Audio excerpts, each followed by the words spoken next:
La cadena son muchos puntos, pero yo, o sea, siempre digo que el más importante es el músico, porque es lo que vamos a captar. Si no, no lo grabamos ya directamente, Claro, que se quede en su casa. exacto, Pero, o sea, pero eso ya entendemos que esa es la primera fase. Y yo creo que es desde el músico para arriba. O sea, primero el músico, el instrumento, porque también si tiene un instrumento También el malo, instrumento, también evidentemente, sí, sí. después el micrófono, porque creo que con un buen micrófono y un previo estándar económico y con todo económico, pero el micro es bueno, tienes una buena captación. Pero claro, después del micro tienes que tener un buen previo, y si tienes buen previo, pues el micro va a captar aún mejor. Y si tienes buenos conversores, y o sea, es como necesitas todo, pero creo que siempre es o sea, si es el músico y la canción también, que si hablamos de grabar una canción, si tú tienes una buena canción, lo grabas con el móvil, que es un micro. Y la canción sigue siendo buena. Y la canción va a ser buena. Y si tienes una buena canción,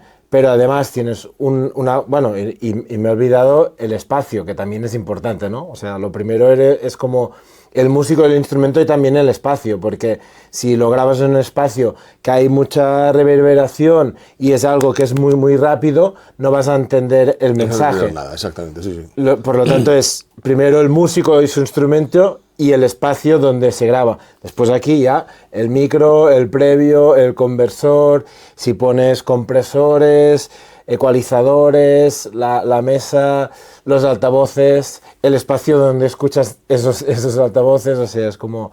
Y los cables. Y los cables también, porque... Que muchas veces la gente total. se olvida, o sea, te compras unos previos de la hostia. Todo el top y el cable pones unos de cables de 5 estos, euros, con unos cables cutres, dice, pero... No, el cable parece una tontería, pero puedes cambiar si tú tienes... Pero claro, tienes que tener una cadena top. O sea, si tú tienes una cadena que todo es top y cambias los cables, los más económicos que encuentres, con unos buenos, y vas a notar la diferencia. Sí. Cuando tienes equipo que todo es como lo mínimo, pues el cable a lo mejor no. Sí, pero muchas veces yo lo planteo, claro, desde el punto de vista que mi trabajo es construir estudios. Yo siempre digo, a ver, la acústica es muy importante, porque sobre todo en el control. En la sala también, ¿eh? Pero bueno, tiene que estar bien. Puedes oír los defectos en el control, pero si tu control es una mierda, directamente no oyes nada. Claro. Entonces, la acústica, unas buenas cajas, yo creo que es una inversión importantísima, total.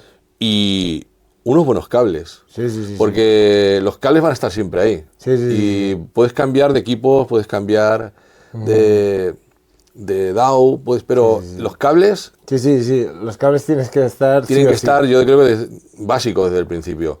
Porque sí que es verdad que con un equipo, un buen hardware, con un cable malo, gana o pierde en función de la calidad del cable, pero si no tienes unos buenos cables, aunque te compres un equipo bueno, tampoco lo vas a apreciar. Claro. Sí. Porque con cables malos puedes tener problemas de interferencias, de ruidos, lo típico de un jack. Y típicamente cambia también el sonido. Sí.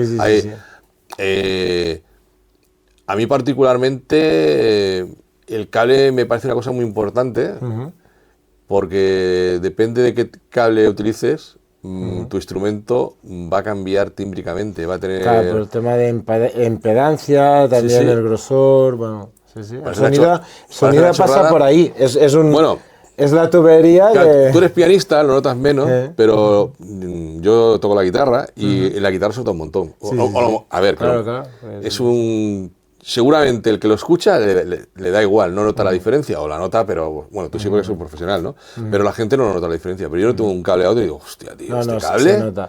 Claro, pero es lo que dices, que si tienes que lo un puedes buen resolver control... ecualizando y demás, también se puede resolver, pero notas que dices, bueno, esto va a hacer una guitarra, imagínate en todo este trabajo, ahí dentro... Que hay mucho cableado. Tener un cableado malo puede ser un drama terrible. Claro, y en este estudio concretamente que hay la sala de grabación, pues hay un patch, y este patch va al patch que tenemos aquí a la derecha. Y un buen patch, imprescindible también.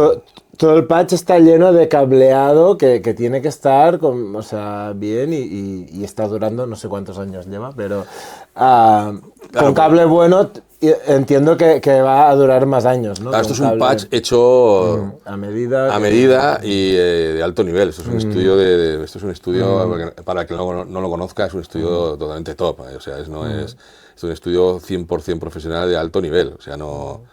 Entonces, claro, el cableado de este estudio es la hostia. Claro, o sea, tiene que estar es de altísima calidad. Y eso es muy importante. No vale con irse allí a la tienda X de Barcelona y comprarse un patch de 200 euros. Con un patch de 200 euros, o sea, no es lo mismo. Te aseguro que no es lo mismo. ¿No notáis la diferencia? Porque a lo mejor estáis trabajando en casa con unos altavoces baratillos y demás, pero a la que trasladéis vuestra mezcla o un estudio más pro a hacer la mezcla final o a un gran equipo, o vais a notar la diferencia. Claro. Es un tema de matices, vale, que luego dicen, no, pero luego ya acaba en Spotify una resolución. Sí, pero si partimos de una resolución mucho más buena, sonaréis mucho mejor en las plataformas. Claro. O sea, no es... Y en un teléfono también, sonaréis mejor en un teléfono, claro, si partimos de un nivel de sonido muy, muy pro, ¿no? Sí. Entonces, pues bueno... Pues vale, pues sí, supongo que es todo es importante en general. Y además, claro, el problema es lo que dices, que si tienes todo top, sí que se nota la importancia de todo. Lo que pasa es que si tienes un equipo mediano o de baja calidad, no te vas a dar cuenta y dices, no, el cable da igual. ¿Por qué? Porque tienes un equipo de baja calidad y no notas estos defectos. Esas variaciones. Si eso muchas veces lo veo en que la gente cuando de pronto hace el salto de unas cajas normales a unas más top que ves injustificado el precio, porque ves, hostia, si tiene el mismo rango de frecuencia, es más menos 3 dB también, y dices, bueno, ¿qué magia ha pasado ahí? Pero nota la diferencia, tú que has empezado desde abajo, que no has sido rico y te han pagado los altavoces. No, he empezado con los altavoces más cutres que te pagan. Ahora viste la evolución de las cajas y cómo... No, se nota porque empecé con unos monitores de 100 euros, después bueno, sí, están bien, por 100 euros están muy bien, sí, están bien, pero después me pasé unos KRK de 600 euros, hostia, ahora mucho mejor que los de 100 euros, y al final con los Genelec o los Eve Audio, claro, que es otra gama, y hostia, pues sí, con el primer día que me quedé, que estuve sentado ahí en el control a escuchar la música, tuve que escuchar toda la música que había escuchado en mi vida, porque la escuché, o sea, muy distinto a lo que estaba acostumbrado de unos altavoces de media gama. Estabas oyendo matices que... Hostia, esto no había escuchado. Y a todo el mundo lo explico. El primer día de quedarme en el estudio, me senté aquí, que creo que eran las 11 de la mañana, y me levanté a las 7 de la tarde escuchando música de, hostia, ¿y cómo se escucha la música aquí? Pero no solo por los altavoces, sino los altavoces, la acústica del espacio. Detalles que no habías oído nunca en los discos. Que la gente cuando está todo a una gama alta... Hostia, es que escuchas cosas que en casa no había escuchado, pero ni con buenos auriculares, no es lo mismo. Incluso la experiencia de haber escuchado mezclas que has hecho antes, que te sentías súper orgulloso, de pronto la oyes en un estudio muy pro y dices...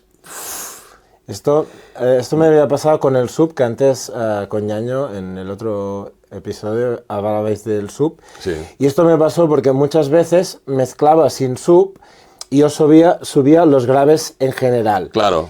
Y como no escuchaba el sub, pues decía... Estabas metiendo ahí... Pero ponías el sub, hostia, es que el sub me realza mucho. No, el problema no es el sub, a lo mejor es la mezcla que estás haciendo. Es la mezcla. Claro, sí, exacto. Es que la gente tiene miedo al sub, pero porque es posible que escuchen alguna mezcla suya y ponen el sub y dicen, bueno, pero es que no tienes que bajar el sub. Tienes que volver a corregir tu mezcla, porque igual con el sub no estabas pensando en él. Y estabas subiendo una frecuencia y estabas en 30 y 40 hercios. Estabas haciendo allí, pues, o el instrumento mismo estaba dando una frecuencia de resonancia allí. Cada día se va todo el mundo especializando más.